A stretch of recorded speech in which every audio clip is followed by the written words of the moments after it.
আমি খুব দুঃখের সাথে বলছি, অনেক মসজিদে ফরজ নামাজ পড়ার পরে আমরা কি করি, একটা মোনাজাত পড়ি, আল্লাহুম্মা আমিন বিরহমাতিকা ইয়া আরহামার রাহিম, ব্যাস উঠে চলে গেলাম, তাই না? উঠে চলে যায় না, তারপর স্যান্ডেল নিয়ে বাইরে চলে যায়। অথচ সালাম ফিরানোর পরে একবার বলতে হয় আল্লাহু আকবার, কি বলতে হয়?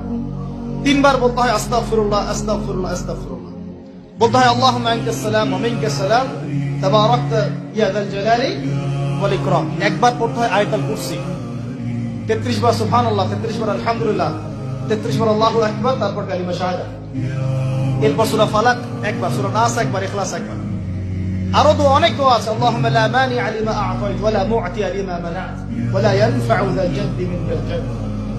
পড়তে হয় আল্লাহুম্মা ইন্নী আউযু বিকা মিনাল হাম্মি ওয়াল হাযান ওয়াল আজজি ওয়াল কাসালি ওয়াল বুখলি ওয়াল জুবন ওয়া দালা'id দাইন ওয়া গালাবাতির রিজাল। পড়তে হয় আল্লাহুম্মা আ'ইন্নী আলা যিকরিকা ওয়া শুকরিকা ওয়া হুসনি ইবাদাতিক। আরো অনেক দোয়া আছে।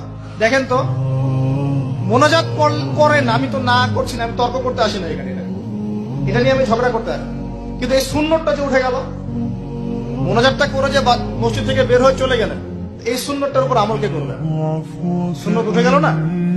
আপনি যদি বসে এখন সুন্নতটা প্রতিষ্ঠা করেন, 50 জন শহীদ সাহাবীর নেকি পাবেন।